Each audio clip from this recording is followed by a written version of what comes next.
standing in one of my upcoming probate listings. This is all the way in Modesto.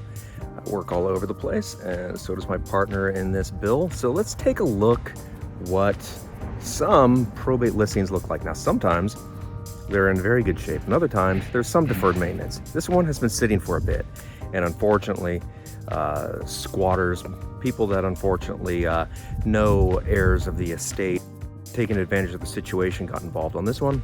This one will be an investor special. So let's watch our step and take a look at this.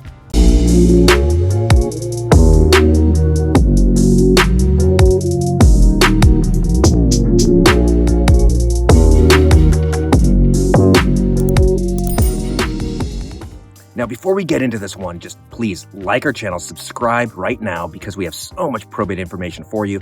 And I'll show you this house in a minute. It's really great, but remember to do that. And also, if you're going through a probate situation, whether you've already started or have not, reach out to us if you're anywhere in California, because we do our one-of-a-kind probate administration service and real estate listing combo, where essentially in most cases, the probate administration is free as long as we sell the real estate for you. Please reach out to us regarding that, and we'll help you get through it fast in record time. We like to get those off our plate very, very quickly, so you won't be lingering in probate for years and years and years, like so many people who come to us. So like our channel, subscribe, and please check us out. Our contact information is below. Now let's go take a look at this thing. It's not too bad once we're looking at it right here. The roof is actually only 2 years old. But once we get up to the house, you start to see some issues. Okay, so here we are, about to go in. And the door itself is inoperable. Okay, so all we got is the security door here. Now my seller, the administrator of the estate, put that on because, well, there was no other thing to do other than, to secure it with that. No working door. So we see we have quite a bit of deferred maintenance, a lot of personal belongings. Now, what is likely going to happen here, and this is something that we see that's common in this type of thing, is that, and I'll talk as I'm showing you some bedrooms and things like that,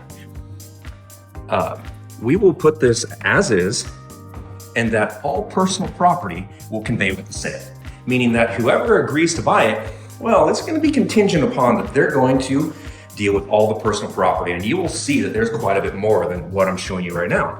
Now, this is going to be a cash-only sort of thing. No bank is going to give a loan on this, at least unless it's private financing, something very creative. But conventional FHA, VA, no way. Here's a bathroom. Also, in this case, the water and electricity aren't on in the house. So we'll be telling any prospective buyers that in this case, the seller will not be turning those on. And that'll be the responsibility of the seller, or rather the buyer, to do that. So, and that should be fine for an investor that's really going to go with a house like this and fix it up and probably flip it, not just buy, hold, rent. They're going to be okay with that. You see, this kitchen is really rough. Everything's rough. But the reality is, what an investor's going to look at in this situation is, sure, there's a bunch of mess to clean up, but an investor's going to put a dumpster out front anyway. You see the range here. Lots of food all over the range. Maybe not even work. Oh my gosh, these cabinets are not in good shape. But even if this was all cleaned up and all these cabinet doors were on and the range worked, all that stuff was going in a dumpster anyways.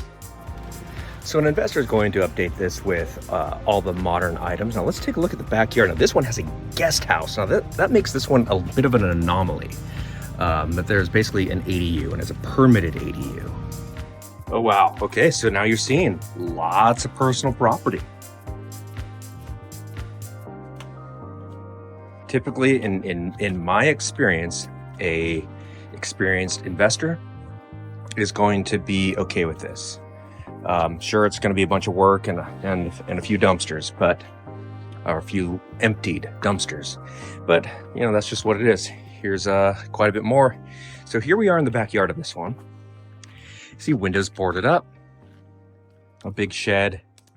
Now this part of the property definitely has a lot of deferred maintenance. So there's that shed there. Now here is the guest house. Also want to point out, there's this back RV access. There's an alley back there. All right, so we're gonna go in here to the guest house. This is about a 325 square foot guest house. I measured it just to be sure. And in real estate, residential real estate, the square footage is measured from the outside of the home. So here is a studio. Got a kitchen. No appliances. Big deal, right? Because investors are just going to throw all those away anyways, unless they're new stainless steel or something like that. And a full bath.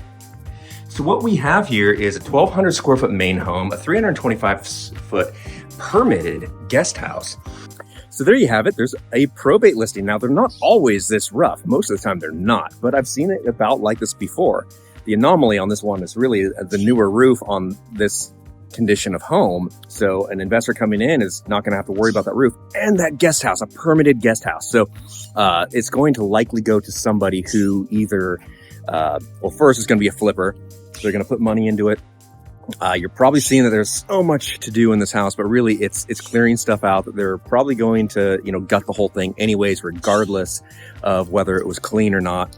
Even if it was like all 1980s looking decor in there, they were going to gut the whole thing. So the condition of all that stuff in there doesn't really matter. They're going to fix it up, and whoever buys it is going to be multi-gen or somebody looking for a full or partial investment property. Live in the house, rent out the back house, or rent out everything. And it's going to be quite a bit of a return for them, because just that one guest house here in Modesto, 325 square feet, that's probably going to go for, anywhere from $1,200 to $1,400 a month, let alone the main home. So a lot of return there. So we're listing this at $269,900 and seeing if we're going to get some investors fighting over this. We'll be marketing it for a period of several days and have an offer due date. So that will give investors plenty of time to see it and submit their offers accordingly. So if you're in a probate situation and you're seeing like your house is like this, like, oh my gosh, do I have to clear it out? Well, clearing it out maybe would get you a little bit more return. But in this particular case, the house is a full gut anyways. An investor's going to come in and do all that, with the dumpster out front. So if you're in a situation where the house is in relatively good shape, or maybe you want to fix it up yourself and get more return that way, go for it. But a lot of the time, we can just market it for and investors to come in. You take possession of all the personal property. It's yours at close of escrow, and you deal with it. So that makes it a lot easier on the family. So I hope you liked the way that looked, and I hope this gives a little bit of promise to some of you going through a probate situation out there that are feeling very overwhelmed. I know it's overwhelming when you're going through the process, especially if you're an administrator. And in situations like this, if you are an administrator, I hope you know that there are situations where you can just let it all go and hire the right realtor. They'll get it done for you at the maximum price that the market will pay.